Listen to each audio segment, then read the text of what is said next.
আমরা অবশ্যই ওভারকাম করব, আমরা অবশ্যই আবার বাংলাদেশে ফিরে যাব, আমরা অবশ্যই একটা সুন্দর বাংলাদেশ আবার তৈরি করব। এবং তাকে দিয়ে যে ওখান থেকে ফেরত আনা শুরু হবে এমন কোনো তথ্য আমার কাছে নেই। আসাদুজ্জামান কামালের ব্যাপারে দুটো প্রশ্ন এখানে আছে, একটিরও কোনো অফিসিয়াল তথ্য আমার কাছে নেই। যাতে আমরা নির্বাচন না করতে পারি, এটাই কিন্তু মূল উদ্দেশ্য। এই রায়গুলোর মূল উদ্দেশ্য হলো যাতে আমার মা, আমার পরিবারের কেউ নির্বাচন না করতে। আমরা মনে করি ওই রায় থাকা উচিত নয়। ম্যালিশাসলি বলেছি, রাজনৈতিক উদ্দেশ্য প্রণোদিতভাবে রায়টা লেখা হয়েছে কোনো একটি বিশেষ পার্টিকে সুবিধা দেওয়ার জন্য। স্পষ্ট, আমরা একটা এরকম সাজানো নির্বাচন দেশের অর্ধেক ভোটারদেরকে বাদ দিয়ে আমরা হতে দেব। With only one sentence, that is sentence of death. রিপোর্টে বলা হয়েছে মোহাম্মদ ইউনূস ক্লিনটন ফ্যামিলির এক ঘনিষ্ঠ ছিলেন, আর সেই গ্রামীণ ব্যাংকের আড়ালে পয়সা দিতে শুরু করে। সিআইয়ের পক্ষ থেকে দেওয়া লিস্ট অনুসারে ইউনূসের গ্রামীণ ব্যাংকে যারা টাকা ঢেলেছে তাদের নামের তালিকা, আর সেই তালিকায় নাম রয়েছে সৌদির এক ব্যবসায়ী মোহাম্মদ আব্দুল লতিফ জামিলের। মোহাম্মদ ইউনূসের গ্রামীণ ব্যাংকের বোর্ড অব ডাইরেক্টরসদের মধ্যে অন্যতম। ইউনূস তার মাধ্যমে আল কায়দায় টাকা ঢালতেন। খবরের কিছু অংশ প্রথমে দেখেই নিশ্চয়ই বুঝতে পেরেছেন আজকের খবর খুব জোরালো হতে যাচ্ছে। আসলে কে আছে এর পিছনে? সত্য বেশি দিন চেপে রাখা যায় না, এবার সেই সত্য ফাঁস হয়েছে। এবার ইউনূসের বিরুদ্ধে উঠল আল কায়দার সঙ্গে সরাসরি যোগাযোগ।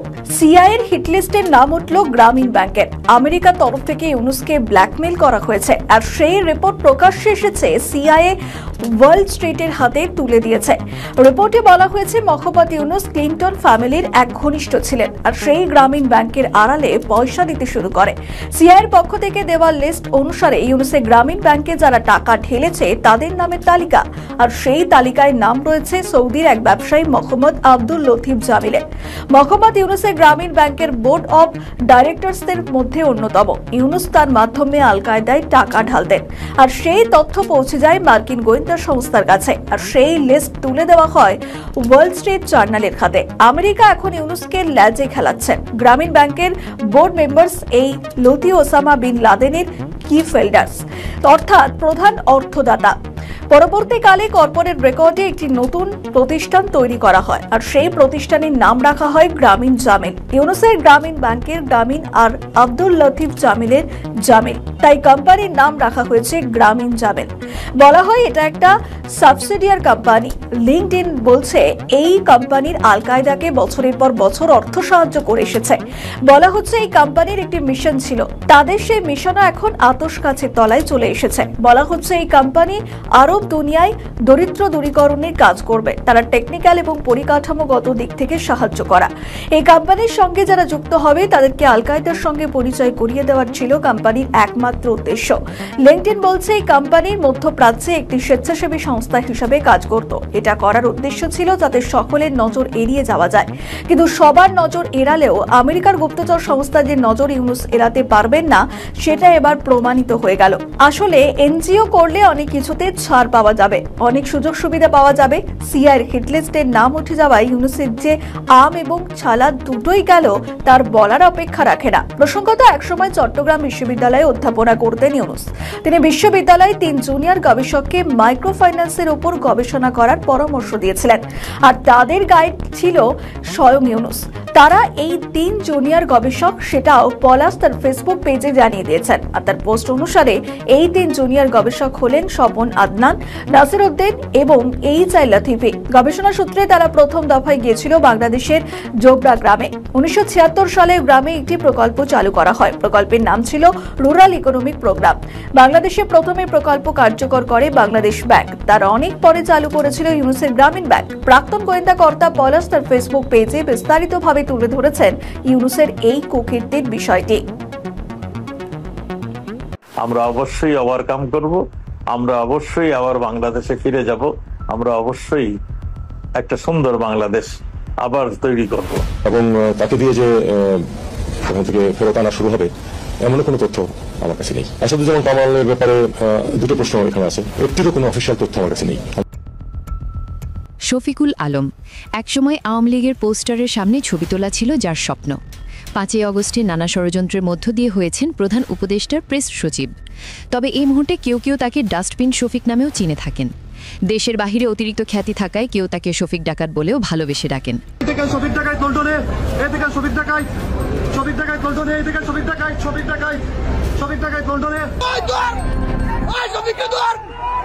গত 17 নভেম্বর শেখ হাসিনা ও আসাদুজ্জামান খান কামালের মৃত্যুদণ্ডের রায় প্রকাশের পর তিনি তার ফেসবুক ভেরিফাইড পেজে এক গভীর স্ট্যাটাসে বলেছেন খুব শীঘ্রই ভারত সরকার সাবেক স্বরাষ্ট্রমন্ত্রী আসাদুজ্জামান খান কামালকে ফেরত দিবেন।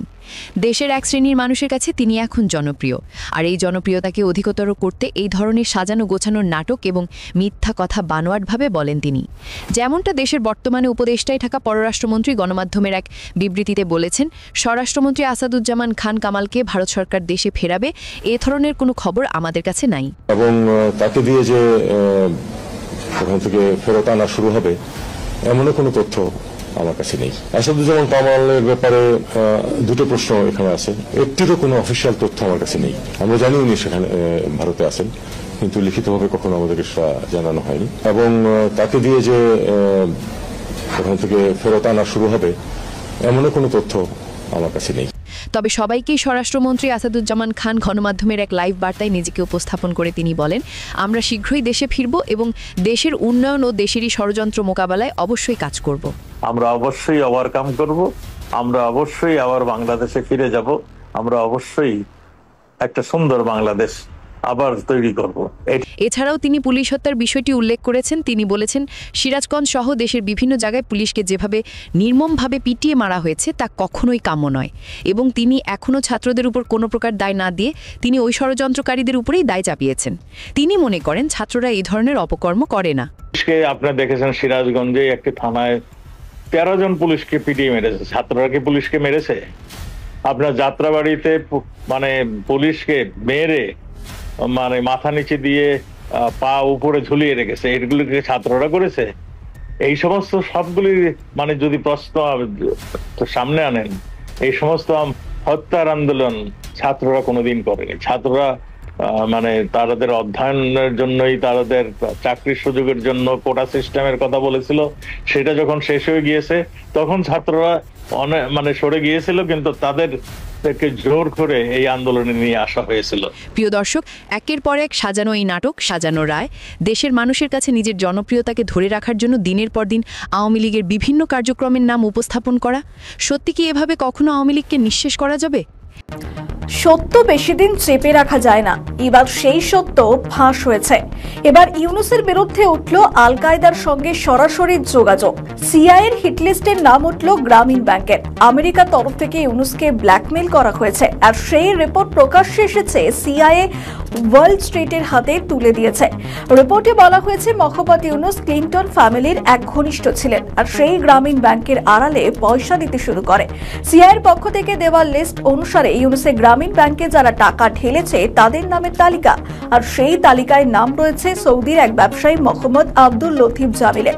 মোহাম্মদ ইউনূসের গ্রামীণ ব্যাংকের বোর্ড অব ডাইরেক্টরসদের মধ্যে অন্যতম।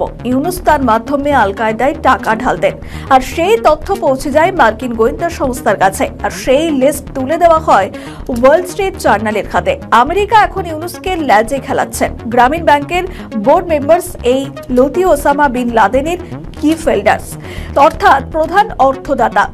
পরবর্তীকালে কর্পোরেট রেকর্ডে একটি নতুন প্রতিষ্ঠান তৈরি করা হয়, আর সেই প্রতিষ্ঠানের নাম রাখা হয় গ্রামীণ জামিল। ইউনূসের গ্রামীণ ব্যাংকের গ্রামীণ আর আব্দুল লতিফ জামিলের জামিল, তাই কোম্পানির নাম রাখা হয়েছে গ্রামীণ জামিল। বলা হয় এটা একটা সাবসিডিয়ার কোম্পানি। লিঙ্কডইন বলছে এই কোম্পানির আল কায়দাকে বছরের পর বছর অর্থ সাহায্য করে এসেছে। বলা হচ্ছে এই কোম্পানির একটি মিশন ছিল, তাদের সেই মিশনও এখন আতশ কাছের তলায় চলে এসেছে। বলা হচ্ছে এই কোম্পানি আরব দুনিয়ায় দরিদ্র দূরীকরণের কাজ করবে, তারা টেকনিক্যাল এবং পরিকাঠামোগত দিক থেকে সাহায্য করা। এই কোম্পানির সঙ্গে যারা যুক্ত হবে তাদেরকে আল কায়দার সঙ্গে পরিচয় করিয়ে দেওয়ার ছিল কোম্পানির একমাত্র উদ্দেশ্য। লিঙ্কডইন বলছে এই কোম্পানির মধ্যপ্রাচ্যে একটি স্বেচ্ছাসেবী সংস্থা হিসেবে কাজ করত। এটা করার উদ্দেশ্য ছিল যাতে সকলের নজর এড়িয়ে যাওয়া যায়, কিন্তু সবার নজর এড়ালেও আমেরিকার গুপ্তচর সংস্থা যে নজর ইউনূস এড়াতে পারবেন না সেটা এবার প্রমাণিত হয়ে গেল। আসলে এনজিও করলে অনেক কিছুতে ছাড় ছাড় পাওয়া যাবে, অনেক সুযোগ সুবিধা পাওয়া যাবে। সিআইয়ের হিটলিস্টের নাম উঠে যাওয়ায় ইউনুসের যে আম এবং ছালা দুটোই গেল তার বলার অপেক্ষা রাখে না। প্রসঙ্গত একসময় চট্টগ্রাম বিশ্ববিদ্যালয়ে অধ্যাপনা করতেন ইউনুস।